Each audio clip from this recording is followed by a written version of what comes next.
He's done it. The Michigan goal in the first period. For the Grahams. Run, Pelfy scores! Pelfy! It's it! And welcome back to the show.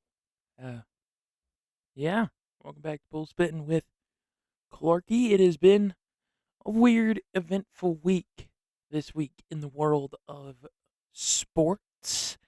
The Olympics are cruising on. And we also have about, that's it. That's honestly really it when it comes to the traditional sports in the world of the sports world. We got baseball going on, the MLB, but that's just baseball. Nothing crazy out of there. Mike Trout got hurt. He's done for the year. That's really it. It's a big name, but he always gets hurt. He's injury prone. They all know it. And then the Olympics.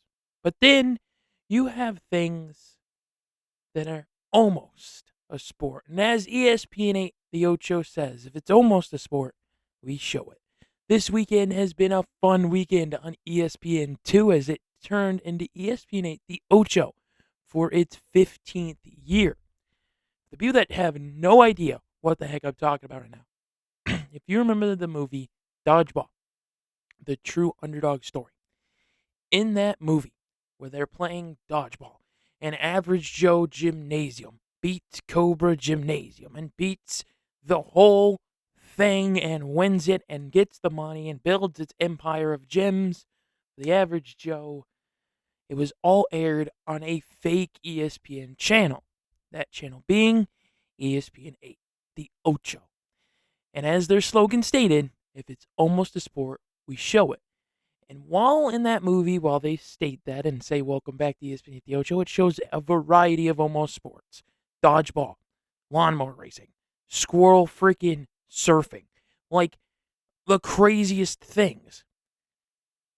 About 15 years ago, ESPN saw the greatest opportunity. They decided to turn ESPN2 into ESPN 8, the Ocho, on the first weekend of every year in August. The first weekend of August of every year would turn into ESPN 8, the Ocho. And it would actually highlight those things. There is lawnmower racing. There is squirrel surfing. There is dodgeball. Heck, there's lightsaber fencing. Heck, there's jugglers versus dodgeballers. There's a weird freaking trash can frisbee world thing. There's freaking sandbelt racing. They got paintball. The freaking Savannah Bananas are now getting played on there. That whole weekend showcases sports that are technically not sports, but it's almost a sport, so they show it.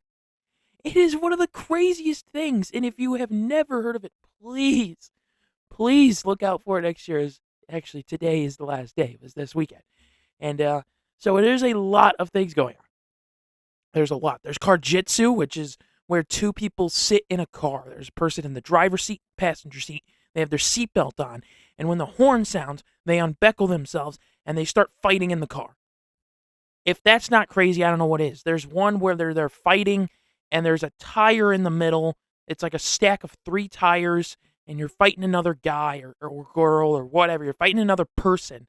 And your goal is to like pick that person up and put them in the tires. So, I mean, that's almost a sport. Heck, I watched the Excel spreadsheet World Championships where they get a freaking paper and they're told about what type of Excel spreadsheet they have to make, and they got to make it under a certain time, and they're breaking records. I watched Rubik's Cube World Championships. I watched the Jenga World Championships. Dude, there's so many almost weird sports, and it's lovely.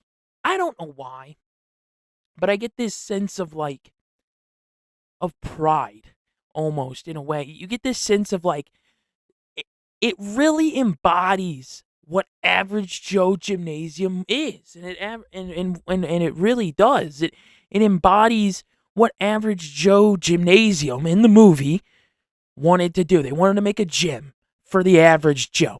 And what does ESPN 8 The Ocho show? Sports that the average Joe could do. And that is what that's it. That's all it is. And it's so amazing to see. And some sports on ESPN The Ocho, I think an average Joe could do. I mean, Jenga World Championships. You're playing Jenga. You got Karjitsu. I mean, these people are training themselves. It's no joke. There's drone racing. Heck, remember cornhole? Cornhole got big because of ESPN The Ocho. The only time for a while there that cornhole was on ESPN was because of ESPN The Ocho.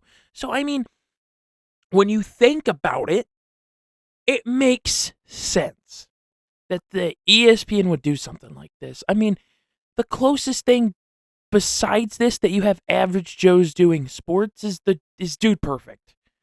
And I mean, they're basically trained at this point with their freaking trick shots. They just threw 1,000 basketballs out of a plane, for God's sake. So, I mean, it's a lovely thing. And if you really want to feel a weird connection in the aspect of, like, I feel like I can do this, and it's so unique to see, I recommend, please check out ESPN The Ocho. This weekend, it's over. I know I should have brought it up last weekend, but I think I totally forgot, or maybe I brought it up for a split second. But next year, or heck, they'll probably re-air. They do re-air a lot of the sports on ESPN2, and there will be a weekend in, like, the winter where, like, they turn ESPN2 basically into ESPN The Ocho, where they show all the weird sports, but it's not ESPN The Ocho. It's a weird thing. Just keep your eyes out. You'll probably see the Excel spreadsheet World Championship somewhere in the database one day in the ESPN network. So I really recommend just sitting down and enjoying some average Joe sports on ESPN The Ocho, where if it's almost a sport, they show it. So out of ESPN The Ocho, which I just rambled on for about 8 minutes there, 8-10 minutes, look, we got to talk about the Olympics. Everybody sit down. We got a lot of things to talk about out of the world of 5 rings, okay? And speaking of 5 rings, did anyone see did anyone see Snoop Dogg's exclusive Olympic pen? Pens that you pin on your shirt, not pen that you click. Okay. The pin on his shirt that he exclusively has at this year's Paris Olympics is him standing there smoking his favorite thing, and the rings he's blowing are the Olympic rings. So, shout out to Snoop Dogg. Nice pen there, buddy. But fencing, we had on the women's side of fencing a gold and a silver because 2 Americans made it to the final. I think we had another silver in the men's side of fencing. Our rowing team, shout out men's USA rowing. Let's give a big shout out to them. Their first gold medal since 1960. Freaking hauling in that river, the one that's really dirty, hauling it and getting the gold. Shout out Katie Ledecky. Speaking of gold, she's the most decorated U.S. Olympic swimmer of all time. Shout out to Katie Ledecky, who won a gold medal by 10 freaking seconds. She was so fast indeed that when she touched the wall, her fellow competitors were only halfway through the lap on the last lap. So shout out to Katie Ledecky. I think she even has some more swimming stuff. Shout out Marchand, the guy from France that has won like 4 freaking gold medals. Even though you're not on Team USA, I got to give you a shout out because you're a freaking weapon in the water. And to be honest, I watched the Olympics to see all the other countries compete as well. So shout out to Marchand of France, and good job for you, man. Hopefully, I think you have a couple more swim meets. I don't know. Track and field, we got silver and bronze on the women's side. Our freaking amazing absolute weapon of a man that does our freaking shot put, who looks like he could play freaking right tackle for the Green Bay Packers. I don't remember his name. I feel so bad, but I could see his face, and please look him up. He won gold in shot put. This dude is probably 350, pure muscle. And he's big. He's a big boy. And if the Olympics never work out, I do recommend playing right tackle for the Green Bay Packers or the Detroit Lions or some NFL franchise. I could really see him wearing a Green Bay Packer uniform for some reason. So, if the Olympics never work out, buddy, which they are for you, you just won gold. So, I mean, I can lay off this, but if they don't, right tackle for the Green Bay Packers could really suit you. Um. Anyway, speaking of the Olympics, speaking of the medals and all of that, a unique controversy actually broke out on social media because it was revealed the amount of prices each athlete gets depending on the medal that they receive. And I'm basing this off the gold medals because I only really remember the gold medals, and there was the silver and the bronze, and they were about $5,000 to $10,000 cheaper of the price they would get if they won that medal. So the way it works in the Olympics is if you are an Olympic athlete and you win a medal, the money you receive, the compensation, the money that you get paid for winning that medal, does not come from the Olympics. It comes from the country you represent. Each country's government pays you. For the U.S., if you win gold, it's 37,500. I'm sorry. If you win gold, over in the Philippines, 400,000 U.S. So you could see where I'm starting. I went from the U.S. to the Philippines for a reason, trying to give you a gist. China, they don't disclose what they get. Norway gives $0, no money at all. I forget what country it was, but there is a country where if you win the gold, you get to choose if you want a herd of cattle or a brand new car. So I mean, take it as you will. But the one thing I will state, and a lot of people were furious, they're like, well, why doesn't the U.S., because they're the biggest country in the world, they have all this money, why don't they pay the athletes more? And the same went for Canada. And the same went for the bigger countries with the most athletes. I mean, France was basically on the same level as the U.S. when it came to money towards the medal winning. And the reason, and I really realized this, really quickly. The bigger the country, the smaller the pay for the medal. The smaller the country, the bigger the pay for the medal. And the reason is because if you have more athletes, the more likely those athletes are to win gold. And while yes, the U.S. and Canada and probably Mexico and probably China, depending on what they do with their medals, and Russia and those big powerhouse names that definitely have money country wise. While yes, they have the money to, if every athlete won gold, they could pay it. The reason they don't want to do that is because it comes out of a certain fund. And you don't want that fund to dry up or get really, really low. So they only pay a good portion that would satisfy the athletes, but also wouldn't run that fund dry. And I don't know what fund that is that they use to pay the Olympic athletes. I will state that I don't know what fund they use. I'm assuming I'm even assuming they use a fund of some kind to pay the athletes. Now, the reason the smaller countries put up that bigger price is because it is very unlikely when you look at a country like, I believe it was the Congo? Yes, the Congo. The Congo brought 8 athletes, and they're paying like $200,000 per gold. Because it's very unlikely, and it's not to be rude to the athletes of that country, but to that country's government, it's very unlikely that one of your athletes wins gold. And if they do, you can hand over $200,000 like it's nothing. So I understand, but people were very frustrated.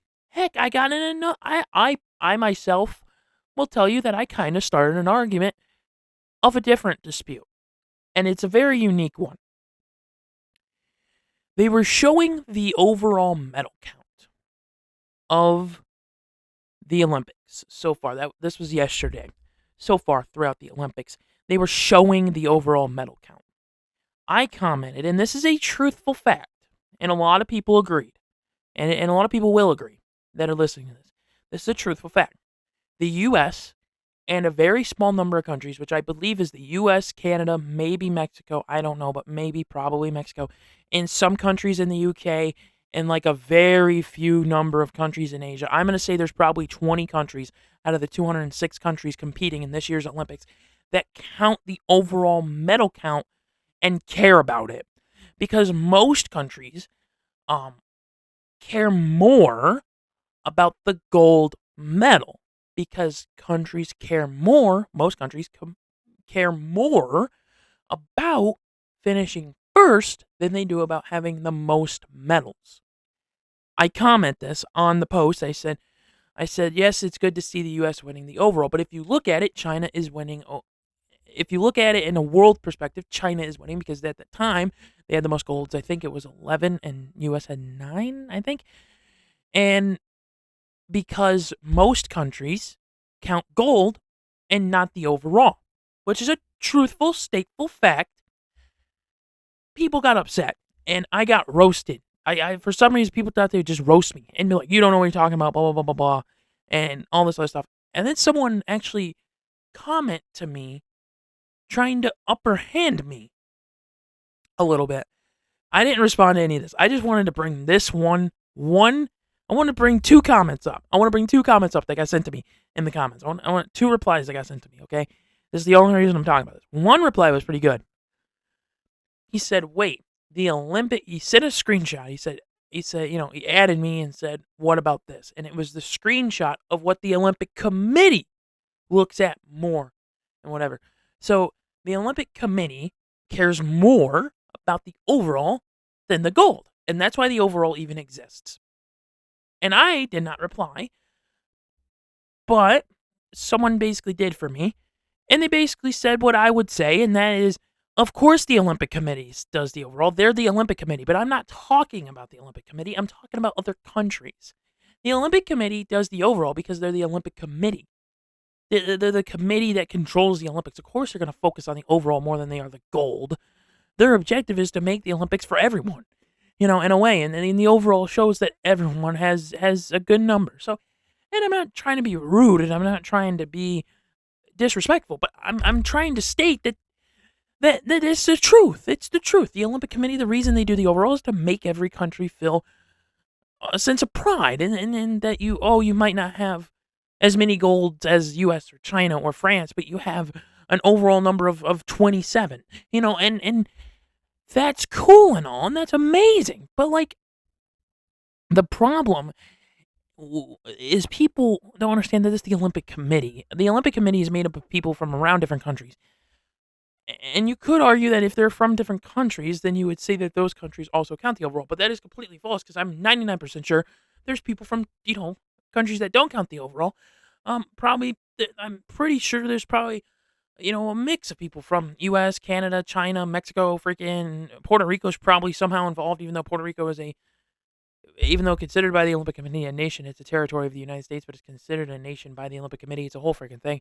There's probably people from the Dominican Republic. There's probably people from freaking China. There's probably people from freaking the Philippines, from Russia, from Netherlands, Norway. I mean, there's probably a mix of people from in the Olympic Committee from different countries. So I'm sitting there and I'm like, okay. Someone commented something though that was pretty funny, and it is kind of probably true. They said the U.S.